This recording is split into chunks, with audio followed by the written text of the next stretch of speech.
កម្មវិធីស្ម័គ្រចិត្តនេះគឺជាវេទិកាមាស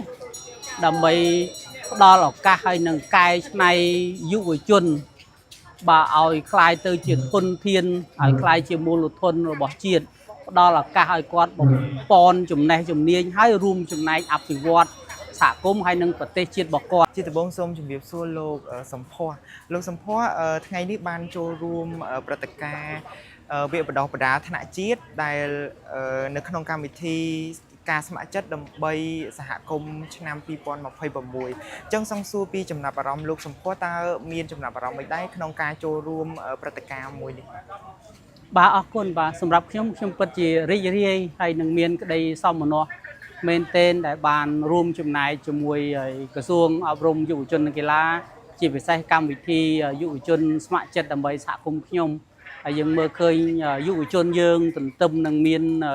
បញ្ហាជាច្រើនប៉ុន្តែគាត់នៅតែខ្នះខ្នែងបាទប្រឹងប្រែងដើម្បីរួមចំណែកសិក្សារៀនសូត្រអភិវឌ្ឍចំណេះជំនាញហើយនឹងចូលរួមចំណែកអភិវឌ្ឍប្រទេសជាតិរបស់យើងបាទតើក្នុងនាមជាអ្នកគ្រប់គ្រងនៅព្រឹត្តិការណ៍អប់រំមួយនេះតើលោកវ៉ាន់សំភ័សនៅក្នុងស្ថាប័នរបស់លោកតើមានរយៈពេលប្រហែលឆ្នាំហើយដែលគ្រប់គ្រងនៅកម្មវិធីបណ្ដោះបណ្ដាលបាទអរគុណសម្រាប់ការគ្រប់គ្រងការងារស្ម័គ្រចិត្តទាំង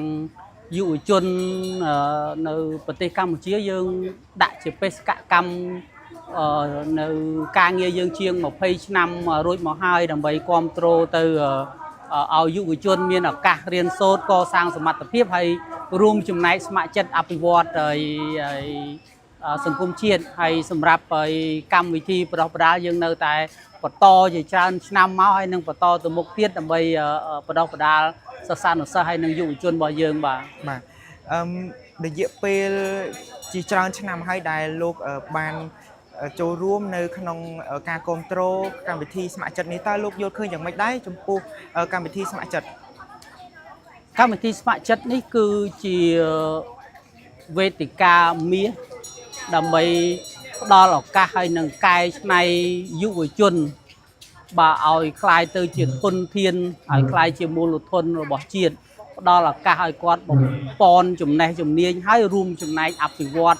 សហគមន៍ហើយនឹងប្រទេសជាតិរបស់គាត់យើងឃើញថាមានយុវជនជាច្រើនដែលចប់ពីនេះទៅគាត់ទៅបន្តរៀននៅឧត្តមសិក្សានៅសាលាជំនាញហើយនឹងបន្តទៅប្រឡូកនៅក្នុងសកម្មភាពជួយសង្គមហើយនឹងប្រទេសជាតិយើងជាច្រើនបាទហើយលោកអាចវាយតម្លៃយ៉ាងម៉េចដែរចំពោះការបណ្ដោះបណ្ដាលនៅកម្មវិធីស្ម័គ្រចិត្ត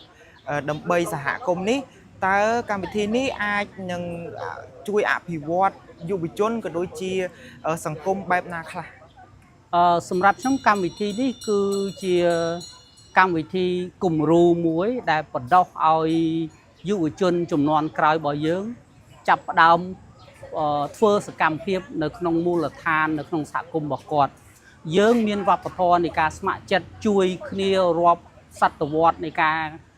កសាងប្រទេសតាំងពីសម័យអង្គរមកដល់បច្ចុប្បន្នហើយយើងកំពុងតែបន្តនៅបេសកកម្មនេះជួយឲ្យយុវជនបន្តបាទគេដំណើរនៃការស្ម័គ្រចិត្តហើយជួយប្រជាជាតិរបស់យើងបាទជាចុងក្រោយតើលោកមានសារអីផ្ដាំផ្ញើក៏ដូចជាចូលរួមជាមួយនឹងការបណ្ដោះបណ្ដាលក៏ដូចជាការស្ម័គ្រចិត្តរបស់យុវជនបាទសម្រាប់ខ្ញុំទី1គឺយុវជននៅគ្រប់ច្រកល្ហកទាំងអស់បានចាប់ផ្ដើមធ្វើអំពើល្អបាទធ្វើការស្ម័គ្រចិត្តជួយសហគមន៍អញ្ចឹងត្រូវការឲ្យអាជ្ញាធរហើយនឹងប្រជាពលរដ្ឋជាពិសេសសហគមន៍ទាំងអស់សាទរហើយគាំទ្រពួកគាត់ពេលដែលយើងចង់ឃើញប្រទេសដែលមានយុវជនរឹងមាំជាសសរទ្រូងតលតែយើងជួយយុវជនឥឡូវគាត់ស្ម័គ្រចិត្តហើយបាទរាប់ពាន់អ្នកនៅទូទាំងប្រទេសអញ្ចឹងសហគមន៍ទាំងអស់សូមជួយពួកគាត់គាំទ្រពួកគាត់ឲ្យលើកទឹកចិត្តរបស់គាត់គម្រោងដែលគាត់ធ្វើទាំងអស់នៅតាមមូលដ្ឋានសូមរួមចំណែកជួយជាធនធានជាសម្ភារៈជាកម្លាំងផ្សេងបាទអរគុណច្រើន